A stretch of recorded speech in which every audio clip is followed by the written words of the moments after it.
पुनः हम हाजिर हैं उसी अपने घिसे पिटे जुमले के साथ।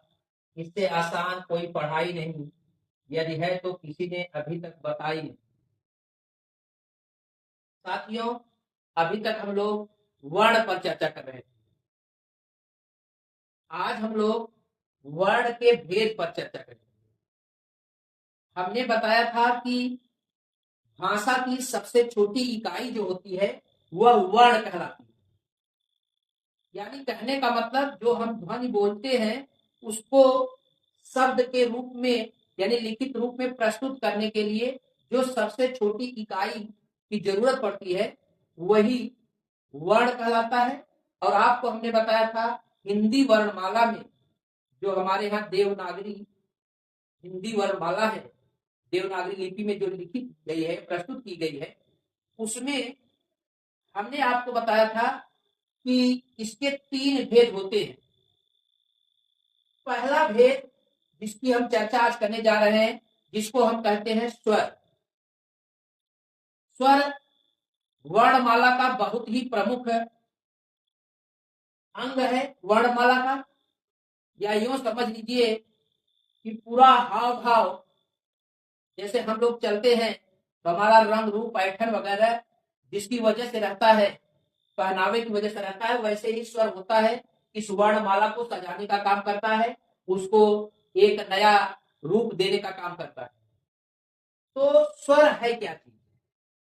स्वर एक हमने यहाँ पे परिभाषा बताई है स्वर की। स्वर स्वतंत्र रूप से उच्चारित ध्वनियां स्वर कहलाती है। यानी कहने का मतलब कि वे ध्वनियां जिनके उच्चारण के लिए किसी और की सहायता की आवश्यकता नहीं होती, उसे हम स्वर कहते हैं। यानी ये स्वतंत्र रूप से आते हैं, इनके साथ कोई सहायता के लिए नहीं आता। इसीलिए इसकी परिभाषा बनी है, अर्थात वे वर्ण जो बिना किसी अन्य वर्ण की सहायता से उच्चारित हो स्वर कहलाते हैं। हिंदी वर्णमाला में कुल मिलाकर के 11 स्वर होते हैं। हम आप भी बचपन में अपने जीवन की पढ़ाई की शुरुआत इन्हीं स्वर से ही करते हैं, जिनको आप भली भांति जानते हैं।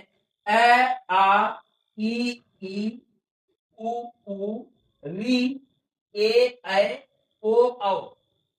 यही वो 11 पद हैं जिनको वर्णमाला में, हिंदी वर्णमाला में स्वर का नाम दिया गया है। इसी में अंग अ भी होता है और उसका जिक्र अभी हम लोग आगे करेंगे। हमने वर्णमाला में उनका स्थान आपको दिखाया हुआ, पूरी माला बनाई हुई है। अंग अ का स्थान हमने सबसे ऊपर दिखाया है और बताया है कि हमेशा ऊपर प्रयुक्त होते हैं। इनकी चर्चा आगे के दूसरे, जब इसके वर्ण के दूसरे भेद पर जाएंगे तब उसकी चर्चा विस्तृत होगी। अब स्वर, इन्हें एच भी कहते हैं। अच, इनका एक नाम अच भी होता है। कभी कभी एक नंबर में सवाल आ जाता है कि अच किसे कहते हैं। तो हिंदी वर्णमाला के जो स्वर होते हैं उन्हें अच भी कहा जाता है। स्वर के भेद की बात होती है, स्वर कितने प्रकार के होते हैं। तो कुछ किताबों में स्वर के लगातार कई भेद दे दिए गए हैं। तो कहीं कहीं हम लोग जब इसको पढ़ते हैं तो हमारे अंदर वो कॉन्सेप्ट नहीं डेवलप हो पाता कि आखिर ये कौन सा स्वर है, एक कौन सा स्वर है। तो कई तरह के स्वर आ जाते हैं। उस चीज को हमने यहाँ पे क्लियर किया हुआ है और ऐसा कंफ्यूजन अब आपको कभी नहीं होगा कि स्वर का भेद यहाँ पे लिखा हुआ है उच्चारण में लगे समय के अनुसार। वास्तव में यही मुख्य भेद स्वर का होता है कि जो उच्चारण में समय लगता है उसी के अनुसार स्वर के 3 भेद होते हैं। स्वर के कितने भेद होते हैं? 3 भेद, जिनका नाम है ह्रस्व स्वर, दीर्घ स्वर, प्लुत स्वर। ये 3 तरह के स्वर होते हैं जिनका नाम है ह्रस्व स्वर, दीर्घ स्वर, प्लुत स्वर। हम लोगों की समस्या यही होती है कि ये प्रकार हमको इनका नाम भूलता है बहुत ज्यादा। हमको भी कमेंट मिलता है कि साहब ट्रिक से ज्यादा पढ़ाइए, शॉर्टकट से ज्यादा पढ़ाइए तो बातें ज्यादा समझ में आएंगी। ये सही बात है, शॉर्टकट में जल्दी समझ में आ जाती है बातें, ज्यादा तो नहीं लेकिन जल्दी उसके भाव स्पष्ट हो जाते हैं।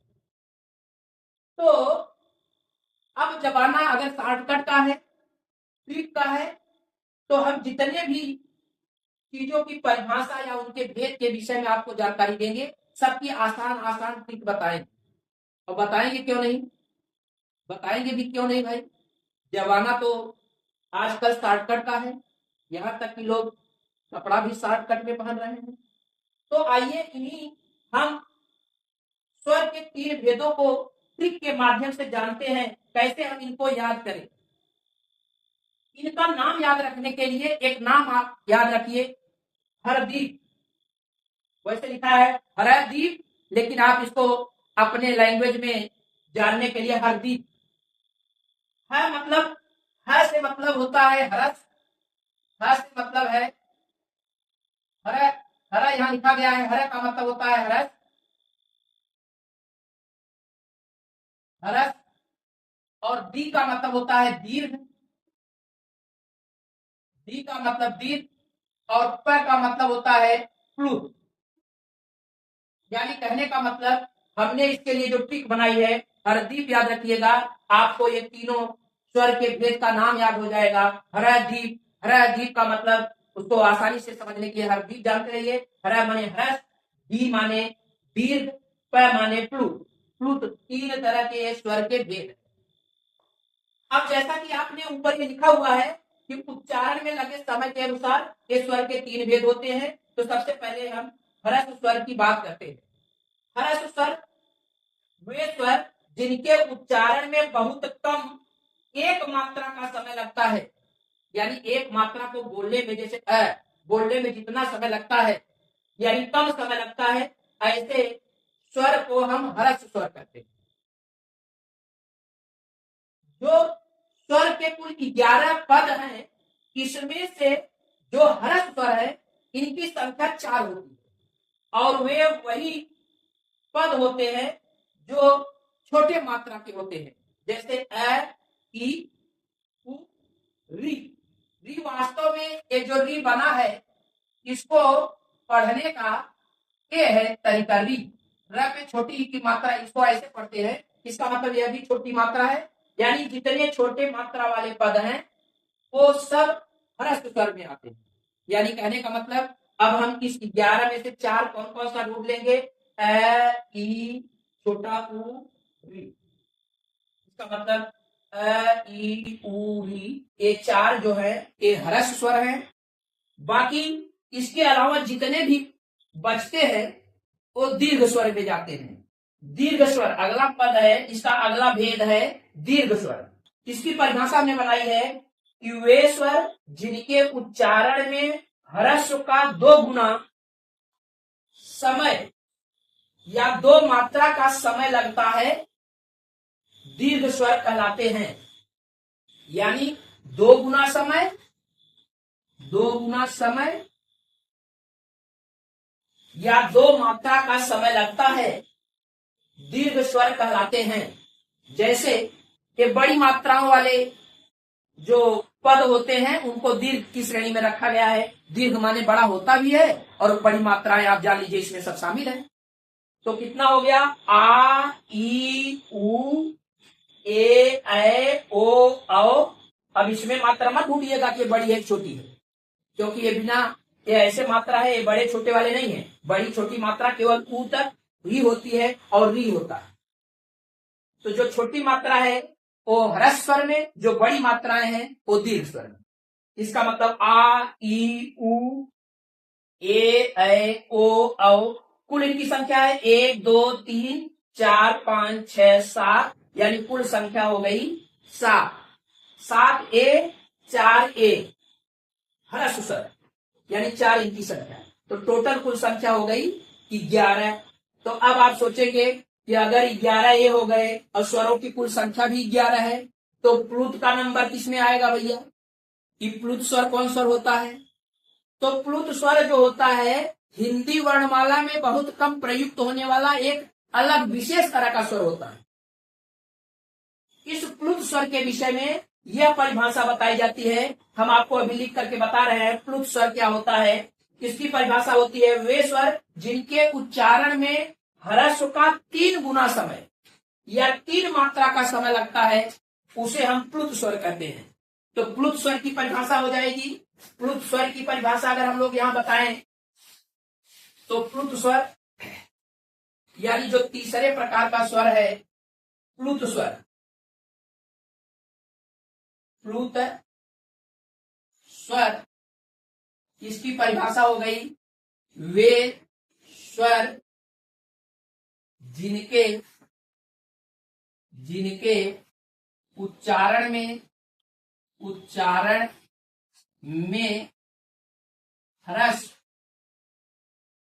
ह्रस्व जिनके उच्चारण में ह्रस्व का 3 गुना यानी 3 मात्रा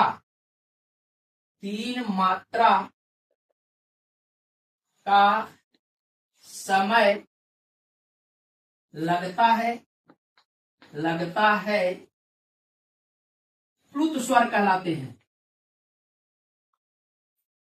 प्लुत स्वर कहलाते हैं।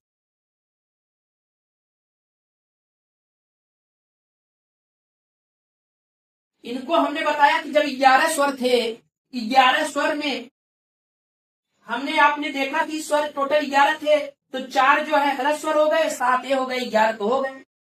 तो प्लुत स्वर क्या होता है, इसको हम इस तरह से यश नुमा ऐसे एक प्रतीक होता है, इस प्रतीक द्वारा, यश के प्रतीक द्वारा, जैसे ओम लिखा जाता है, ओम को लिखने के लिए इस तरह से हम ओम लिखते हैं। यह ओम को कहने में भी इसके 3 गुना का समय लगता है।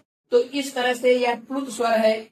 इस प्लुत स्वर का उपयोग हम लोग वहां पर करते हैं जैसे गाने में, रोने में और ऐसे शब्दों के उच्चारण में। अक्सर हम आप देखते होंगे कि जब भी लोग रोते हैं, पहले जो औरतें रोती थी शुरू में, तो जब उनके रोने की जो स्थिति होती थी उसमें बड़ा समय लगता था। जैसे हरे मोरे माई, इसका मतलब ये होता था, हरे का मतलब है, इसमें ये आपका प्लुत स्वर लग जाएगा, हरे मोरे माई। इस तरह से जो लोग रोते थे पहले, या कोई हे राम ऐसे कहना हो तो हे राम, इस तरह से ये प्लुत स्वर उनके बीच लग जाता है। यानी जोर जोर से गाने, जोर से रोने या जोर से पुकारने में ये प्लुत स्वर आता है। हालांकि आज के दौर में हिंदी वर्णमाला में यह प्लुत स्वर बिल्कुल लुप्त है, यानी प्लुत लुप्त, यह स्थिति है आज। बहुत कम इसकी मात्रा बची हुई है। तो ये प्लुत स्वर आप ये समझ लीजिए हिंदी वर्णमाला का लुप्त स्वर है। इसका बहुत कम अब उपयोग मिलता है। पहले जो पुरानी किताबें मिलती थी उसमें लिखा जाता था, ये मिलता था, लिखा हुआ मिलता था, अब नहीं मिलता है।